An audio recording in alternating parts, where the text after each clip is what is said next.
April 12th, 2021 marks the 75th anniversary of the dedication of the home of Franklin Roosevelt National Historic Site here in Hyde Park, New York. It was FDR's wish that the home eventually be turned over to the American people and the National Park Service. A year to the day, Eleanor Roosevelt fulfilled this wish with the dedication ceremony of the home and grounds here in Hyde Park, New York. While we can't be there to celebrate in person this year, the National Park Service celebrates this momentous occasion virtually. We will hear from a wide array of speakers offering their thoughts and congratulations on the 75th anniversary of this home. We think we have a special site here. It appears others do as well.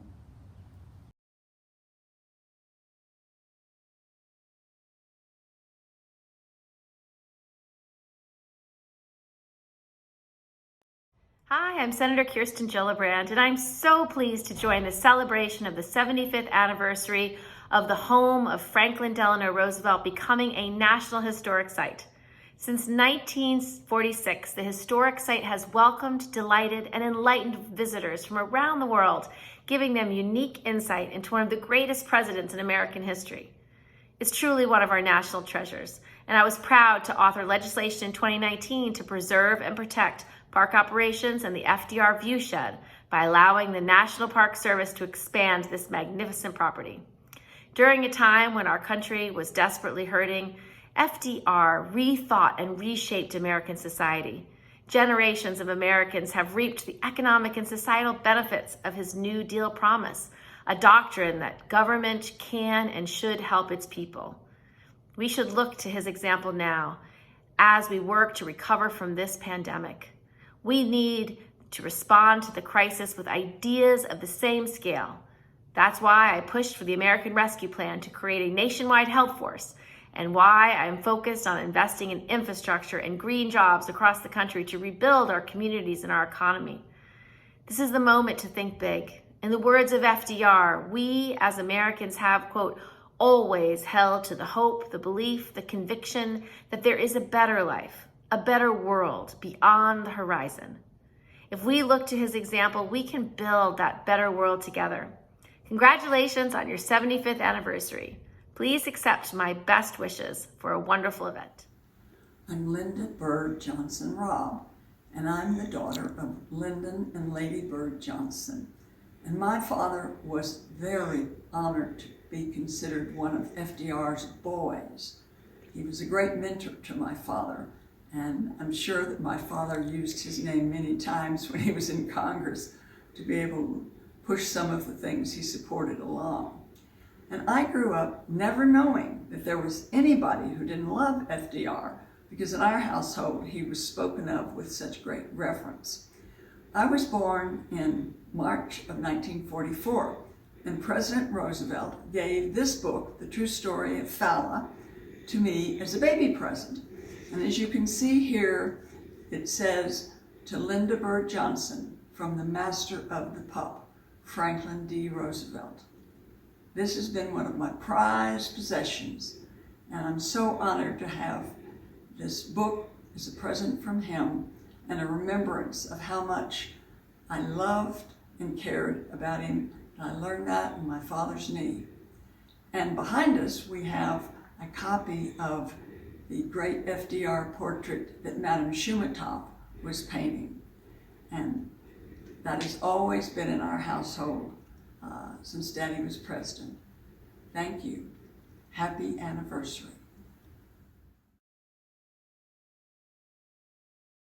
Greetings. I'm David Ferriero, Archivist of the United States.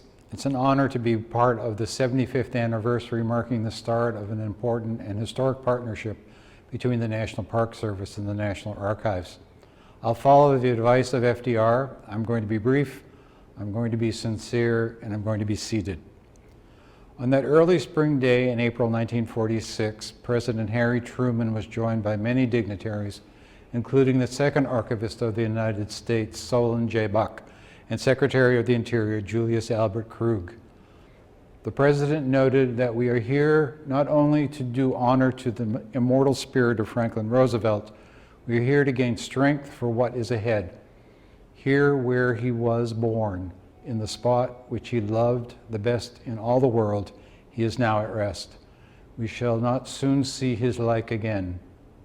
Right before the president spoke those words, he had visited the presidential library just a few hundred feet away. There he met with Mrs. Roosevelt and my predecessor Solenbuck in FDR's private study. From there they went to the Rose Garden to lay a wreath on the gravesite of Franklin Roosevelt. During the formal ceremony opening the home to the public, Secretary of the Interior Krug predicted that the people he loved will come here. Young people, poor people, aliens and neighbors, men who are freer men because he lived. Statesmen from many lands will come. May his memory deliver all of them from selfishness and greed. May he forever share with all who come something of his timeless qualities, his contagious vitality, his gallant courage, and his infinite compassion. Looking back 75 years, we now know that prediction has come true.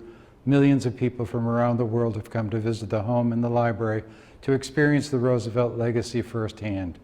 They have been welcomed, informed, and inspired.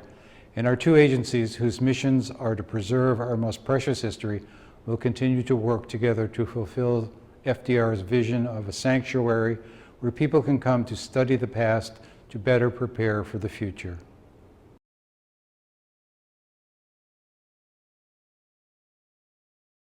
I wish to congratulate the Franklin D. Roosevelt National Historic Site on its 75th anniversary.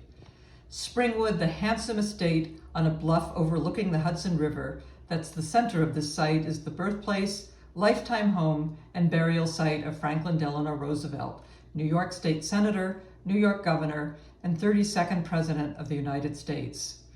What I always love to share about FDR, though, is that when asked his occupation, he would say tree farmer, a testament to his deep roots in the Hyde Park community and in the rich farmland of the beautiful Hudson Valley. This location is where Franklin and Eleanor Roosevelt raised their family and where they returned over and over to host friends, dignitaries, and royalty, most famously the King and Queen of England. During this past year, we've all gained a new appreciation for the importance of home, especially as a safe and stable refuge. Springwood was that for FDR, as Eleanor Roosevelt pointed out 75 years ago at the dedication of the home as a National Historic Site. Life here had always a healing quality for him, she said in her remarks. It has been my greatest honor to represent the beautiful 106th Assembly District in the New York State Legislature, in no small part just to connect with the unmatched legacy of public service of Franklin and Eleanor Roosevelt. Happy birthday. Hi, I'm Paul Sparrow, the director of the Franklin Roosevelt Presidential Library and Museum, and it is an honor to be a part of the 75th anniversary of the opening of the home of Franklin Roosevelt National Historic Site. The National Archives and the National Park Service work closely together to preserve and protect the legacy of Franklin Roosevelt. On that spring day in 1946, Mrs. Roosevelt came here to formally donate this property to the American people. She said, "My husband's spirit will live in this house, in the library, and in the quiet garden inside the hedge where he wished his body to lie. It is his life and his character and his personality which will live with us, and which will endure and be imported to those who come here."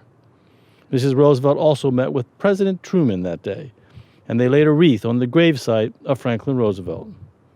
Over the years, millions of people from around the world have come here to pay their respects and to honor the Roosevelt's remarkable achievements.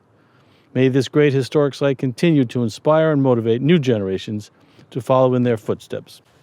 Over the years, millions of people from around the world have come to this site to honor the legacy of the remarkable achievements of the Roosevelts. May this historic site continue to preserve and protect their legacy and inspire new generations to follow in their footsteps. Franklin Delano Roosevelt had an immeasurable impact on this nation and this entire globe, on who we are and how we live. And certainly as a Dutchess County resident, we celebrate his lasting legacy, his leadership, and 75 years of his home as a national landmark. So we welcome you back to the FDR Home and Library, and if you've not been, we welcome you for the very first time. Come back here to celebrate this amazing man, his life, his legacy, and the impact this place has had in our community. As supervisor of the town of Hyde Park, I'm here to applaud FDR and Eleanor for leaving us their beautiful legacy in the manifestation of this beautiful home and library. We're grateful for your presence here always, and wishing the home and all involved a very happy 75th anniversary. Hi everyone, I'm Father Chuck Kramer, and for 23 years I was the rector of St. James Episcopal Church in Hyde Park, where Franklin Roosevelt was a lifelong member. He was also the senior warden of the church until his dying day. The relationship between the Roosevelt home and the church has been strong for decades. When the King and Queen of England visited Hyde Park in 1939, they stayed at the Roosevelt home. They also attended church at St. James. Afterward, the King gave a signed Bible to the church as a thank you gift.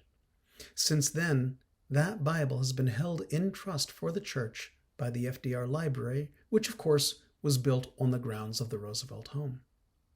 Heck, as rector of St. James, I've offered the invocation and benediction at more than 60 events on the very Roosevelt home grounds. The fact that this home has been a National Historic Site for 75 years shows us Franklin and Eleanor Roosevelt's lasting legacy. It also shows us the lasting impact of the work that both of them did on behalf of the nation and of the world. Their home was the site of church meetings, royal gatherings, and international intrigue that shaped the course of the world for 3/4 of a century and continues to do so today. That's why I'm delighted to offer my sincerest congratulations to the National Park Service on the 75th anniversary of the dedication of FDR's home as a National Historic Site. May it serve to enlighten and inspire future generations to the sort of service that is synonymous with the name Roosevelt.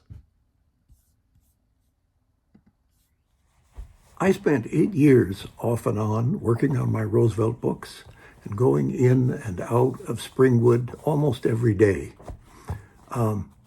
It's a magical place for me. It's a glimpse, a mirror of Roosevelt's world, the world that made him, and the place that meant the most to him. I am thrilled that it is the 75th anniversary. Happy anniversary, Springwood. Hi, this is Douglas Brinkley. I'm CNN presidential historian and professor of history at Rice University and presidential historian for New York Historical Society in Manhattan. And I want to say happy 75th birthday to the Franklin D. Roosevelt National Historic Site. It's incredible that Springwood now has been part of that system for 75 years. There is really no presidential site in the United States quite like Springwood. This was where Franklin Roosevelt was born and came of age. This was where he would live during his time as governor of New York and come there as often as he could during his presidency, 4 different terms. World leaders would visit FDR there. But there are a couple things about Springwood that's just so remarkable. You could go to the foyer and see all the birds that he collected as an amateur ornithologist. You can go to the desk where he would keep both his postage stamps, books, and do executive orders that changed the world. You could go to the upstairs and get a view of the Hudson River, which he called that artery the lifeblood of myself, that everything I am is part of the Hudson. We forget sometimes that FDR liked a pastoral life. He really wasn't an urban city person. He represented the people of Dutchess County. Some would grow orchids and others would do timbering. People would fish in the Hudson River. There were dirt farmers. He always had a kind of rural constituency that he loved. The church down the road he would go to, the post office he was so proud of. And when you're there at Springwood, you also learn the story of Eleanor Roosevelt, our great First Lady, and that amazing and interesting marriage between Franklin and Eleanor. So it's extraordinary that site has really launched the idea of a presidential library system. And yet it's none are like that. I've done research at the Reagan Library and the Kennedy Library and all these others But nothing is like going to the house where the president lived, and then all the papers of his years in public life and all of his private scrapbooks and notebooks are right there also, with the museum that gives you a walk through America in the first half of the 20th century. FDR is, in my view, the great American president.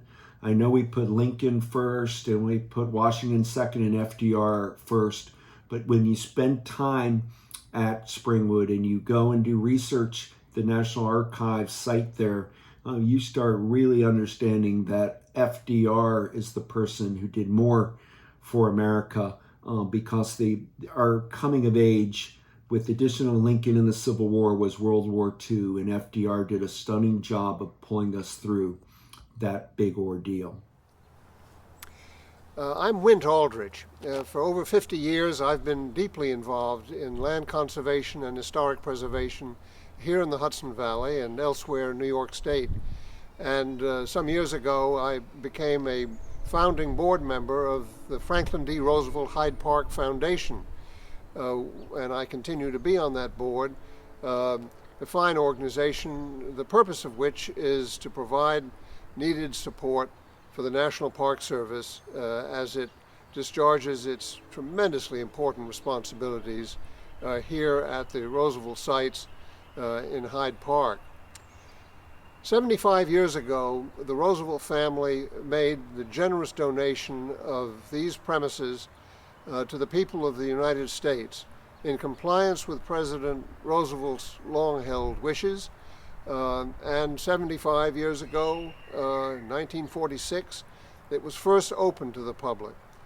During the intervening decades, it has become a place of pilgrimage for hundreds of thousands of people from all over the world, but particularly from this country, people who, remembering the Roosevelts, remembering their legacy of leadership, of empathy, of public service on behalf of the less advantaged among us, found real sustenance, I think, in visiting the place where the president was born, where he chose to be buried, and where he chose to situate his wonderful library and museum.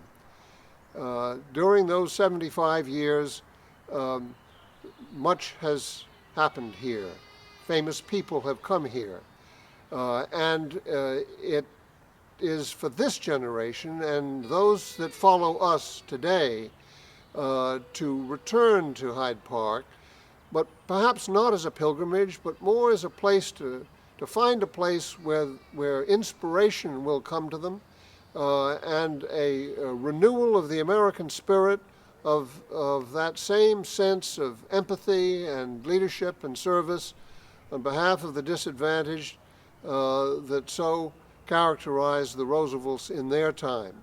And in addition to that, a renewal of a commitment to the dream of a United Nations, of a world peace that so inspired us all at the end of World War II when the UN was first created.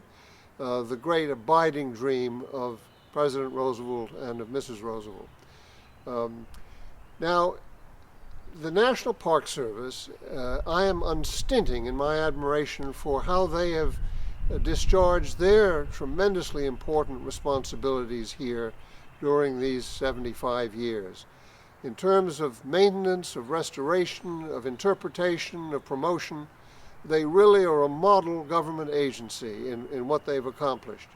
And now, in honor of the 75th anniversary, the house behind me, Springwood, where the president was born, is undergoing a refurbishment, both inside and out, both architectural features and furnishings, and we are promised a updating of the approaches to interpretation on the part of the docents and guides here. All this is wonderful news, and all I can think is that as soon as it's safe and COVID in fast retreat, as soon as it's safe to visit the interiors of these buildings here at Hyde Park, I urge everyone to come on home and see this remarkable place once again. Thank you very much. Hi, I'm Karen Waltuck, the horticulturist for the Beatrix Fair and Garden Association. On behalf of our board, our members, and our volunteers, I want to wish a very happy 75th anniversary to the home of FDR National Historic Site. Here on the grounds of the FDR site, the gardens at the Belfield Mansion were designed by the foremost female American landscape gardener, Beatrix Farrand, in 1912, at the same time as a greater restoration of the home was being completed by the architectural firm of McKim, Mead, and White.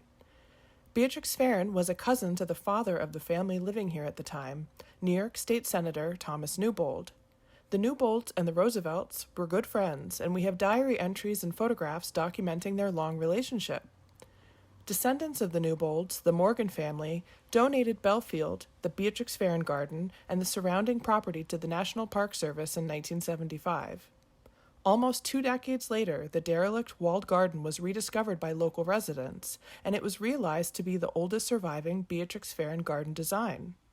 Our organization began the restoration in 1993, and we are now officially a very proud and grateful National Park Partner Group. We hope that when you next visit the home of FDR National Historic Site, you stop by for a visit at the Beatrix Farrand Garden. It is our honor to celebrate this important 75th anniversary and to be part of all of the wonderful attractions that this site has to offer. Hi, I'm Kevin Burke. Ever since I was a kid growing up in Newburgh, just down the Hudson from Hyde Park, I've looked at the home of Franklin and Eleanor Roosevelt as a place of sanctuary, study, and inspiration. Now, anyone from the Hudson Valley knows why it must have meant the world to the president and why he longed to return to it whenever he could get away from the pressures of the White House. It is a place rich in history, cultural connections, and natural wonders.